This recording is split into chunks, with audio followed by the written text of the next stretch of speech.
They were built in the late 19th century and were the hub of activity on farms across Ohio. Each barn was built for the specific needs of the farmer, and all were built to last for future generations. These timber frame structures once played an important role in early Ohio agriculture. These buildings were typically built by timber that came from the site. Somewhere around the farm they had a woodlot, or they were still clearing the original woods, and the timber came from the site. They harvested the timber, they brought the hewers in, they hewed the round logs into squares, and then the joiners showed up, cut the joinery, made the pegs, and raised the buildings all here on site. But when you got to the point where you had to put up the barn, now you had something different on your hands, because now trying to raise these great big sections of framing called bents and trying to get the rafters on and the plates on, that required a community. It takes a community of people to actually do the raising, and so the raising was an important part of American history. I used to think that they had a lot of different types of equipment, but this barn in back of us, each structural partition is called a bent. And they were raised up really just by raising them up on braces and then what we call pikes and by poles. So this barn was really not built with a lot of pulleys, but really with just long rods and a lot of manual labor. It's amazing how these barns are built. The primary use for the buildings were thrashing grain, storing loose hay, and a little bit of animal housing. Most of the time the animals weren't in the buildings, but some of the buildings had walk-in sheds or basements underneath them that the animals were in. But primary use is thrashing grain and storing loose hay. Today, of course, we don't do that anymore. Everybody farms with tractors. So the difference in the barns today is you need something that can be used to store equipment in that's gasoline-powered or diesel-powered rather than horse-powered equipment. And that's one of the things that's changed the way that the barn is used. Some farmers have been very adaptive, and they found ways to change how they use their barns so that they have good uses for it. Unfortunately, a lot of farmers, because of the fact that farms also have changed, become much larger than they used to be, now have equipment that's so large, and even the way that they store their grain and their hay is so large that the barns aren't suited for it. And so they end up building pole barns and those types of things. And unfortunately, the good old horse-powered barn sits out on the hillside, and sooner or later, because of lack of stewardship, begins to waste away. And you've seen it happen all over the state. The reasons why they're in disrepair today is, one, the change in modern farming. These buildings don't have a current use in modern farming. And two, they're very cost prohibitive to work on. They're large, they're made out of wood that you can't go to the hardware store and buy, and they're labor intensive, which means they can be very expensive to work on. These barns of the years past are still here, but many farmers don't realize how they can be utilized to be incorporated back into modern day usage. There are ways to adapt that barn.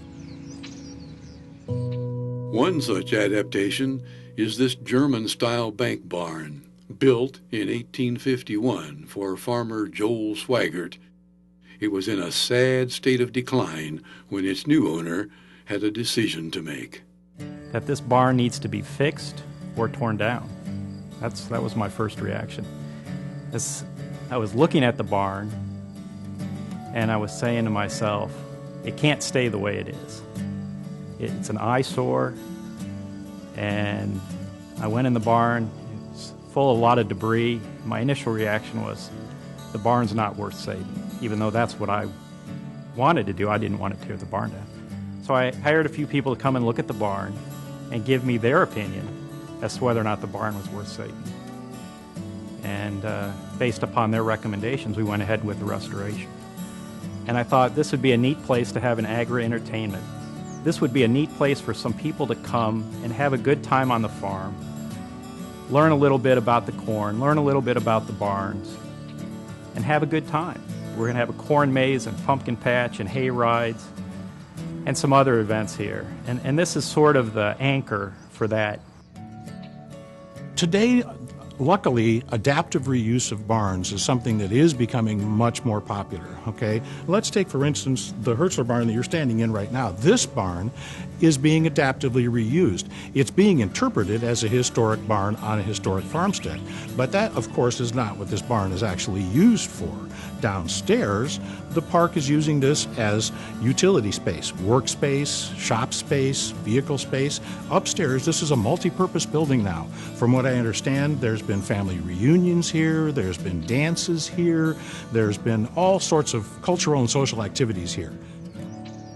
There are many uses and many adaptive reuses, what we call it, that are being used for these buildings. The small hobby farmer is using them as somewhat of a agricultural building.